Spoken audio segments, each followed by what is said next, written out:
Engineers had already risked their lives to build the tallest bridge pillars the world had ever seen, massive concrete giants rising high into the sky. But just when it seemed like the hardest part was over, they ran straight into an even bigger problem. During the construction of the Millau Viaduct in France, engineers now faced the challenge of connecting those enormous pillars. And this was no ordinary task. Each road section that had to be placed between two pillars weighed as much as 25 locomotive engines combined. Let that sink in. And it wasn't just one or two. There were 8 massive sections in total. Now here's where things got serious. There was not a single crane in the world powerful enough to lift 5,000 tons up to 800 feet in the air. So the obvious solution? Use cranes on top of the pillars and pull the sections into place.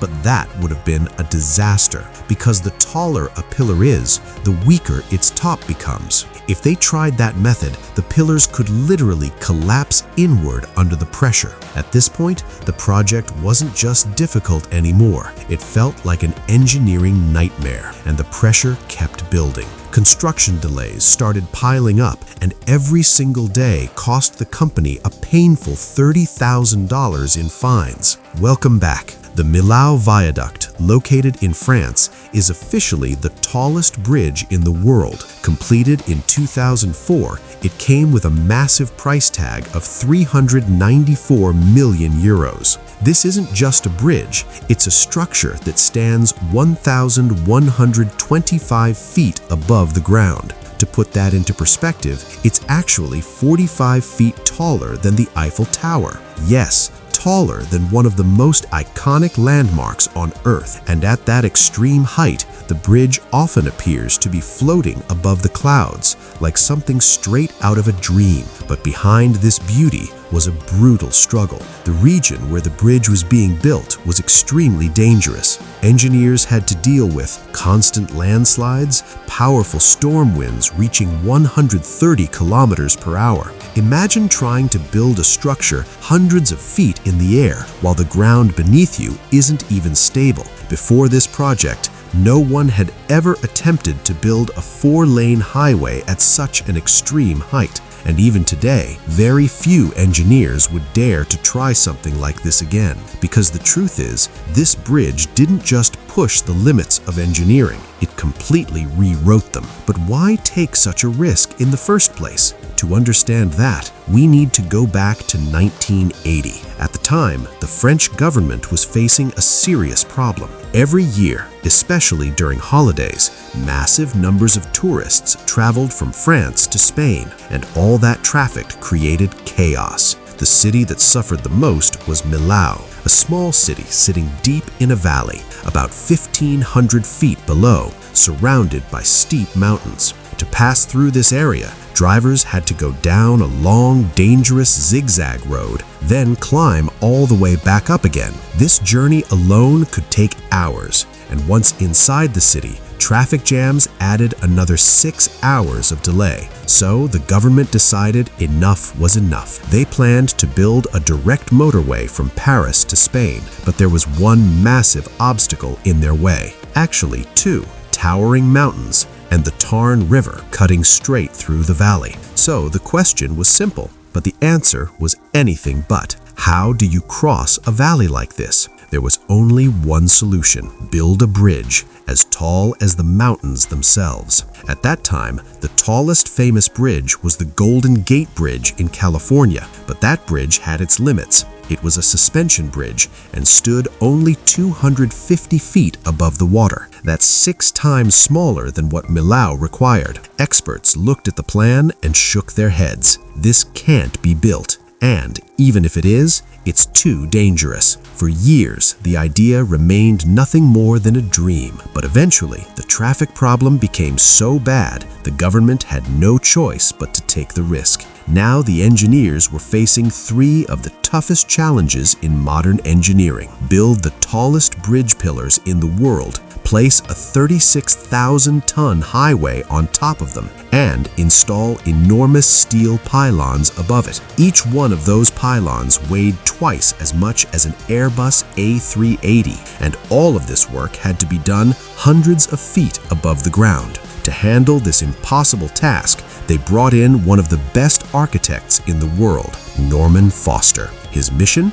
Design a bridge that looked light and elegant like a butterfly, but strong enough to command thousands of tons of weight and extreme winds. Even the smallest design mistake could lead to total catastrophe. And there was a reason people were nervous. Foster had previously designed the Millennium Bridge in London. When it opened in 2000, something unexpected happened. The bridge started swaying violently just from people walking on it, a hidden design flaw. The bridge had to be shut down for 18 months, and fixing it cost £5 million. Now, imagine if a similar flaw existed in a bridge 15 times taller. The consequences would be unthinkable. But after years of effort, the final design was ready. It included 7 massive pillars, a beautifully curved roadway. Everything looked perfect on paper, but reality was waiting. The team had just 4 years to complete the project. Miss the deadline, and they would lose $30,000 every single day. Construction officially began in October 2001, and almost immediately, problems started appearing. Geologists warned that the ground below was made of fractured limestone, full of hidden cavities and underground caves. Some of those caves even contained bacteria used to produce famous Roquefort cheese. But what works for cheese is a nightmare for building foundations. They warned about the risk of landslides during drilling. Despite all the warnings, construction moved forward. And then, disaster struck. A massive landslide suddenly hit the site, burying the foundation of the first pillar. Luckily, no lives were lost. The team quickly stabilized the slope using cement and pushed forward, because stopping wasn't an option. To build the pillars, they needed 200,000 tons of concrete and 16,000 tons of steel. If all the steel used in the bridge was laid out in a straight line, it would stretch over 4,000 kilometers. That's roughly the distance from Dubai to China. The pillars themselves were incredibly complex. They weren't straight or uniform, thick at the bottom, thin at the top. They had to be built in 4-meter sections, one layer at a time, and the margin for error? Almost zero. A mistake of just 10 centimeters at the base could turn into a 6-meter error at the top. To solve this, engineers used advanced GPS technology to ensure perfect accuracy. By November 2003, all 7 pillars were finally complete, and pillar number 2 reached a height of 245 meters, making it the tallest of them all. But even after this massive achievement, the hardest part was still ahead, because now came the real challenge: placing the road. Because now came the real challenge: placing the road on top of those massive pillars. And this wasn't just any road. The total weight of the roadway was around 36,000 tons. That's equal to the weight of 90 Airbus A380 airplanes. Now imagine balancing that much weight hundreds of feet above the ground. One small mistake could cost lives. And history had already shown how dangerous bridge construction could be. During the construction of the Brooklyn Bridge, 34 workers lost their lives. And in 1970, at Australia's Westgate Bridge, another 35 workers were killed. The engineers working on the Miloud Viaduct knew one thing for sure: failure was not an option. So instead of building the road directly on site, they made a bold decision. They would build the road in steel sections far away from the construction site. For this, they partnered with a specialized factory capable of handling such massive work. In total, they created 2,200 steel sections, each weighing around 90 tons, and each built with extreme precision. Even the smallest difference could ruin the entire structure. But building them was half the battle. Now they had to transport these giant steel sections over hundreds of kilometers. This required careful route planning, police coordination, and massive transport convoys. In total, it took more than 2,000 convoys to safely deliver all the parts to the construction site. Now came the real test. Normally, in bridge construction, sections are simply slid into place, but this bridge was anything normal. The pillars stood 250 meters high. The gap between them was 342 meters. If they tried to slide a section across, there would be no support in the middle, meaning the section could collapse mid-air, or worse, pull the pillars down with it. At this point, the entire project was at risk. So the engineers came up with a completely new idea, a system never used before. Instead of sliding the sections, they would lift them and push them forward using hydraulic machines. This way, the force wouldn't directly stress the pillars. To make things even safer, they added temporary steel supports between the pillars. These supports would carry half of the weight during the process. But there was one big problem. This entire system was just a prototype. It had never been tested before, which means the future of the world's tallest bridge depended on something that might not even work. Then came the critical day, February 26th, 2003. Everything was ready. This was the moment of truth. All the hydraulic systems had to work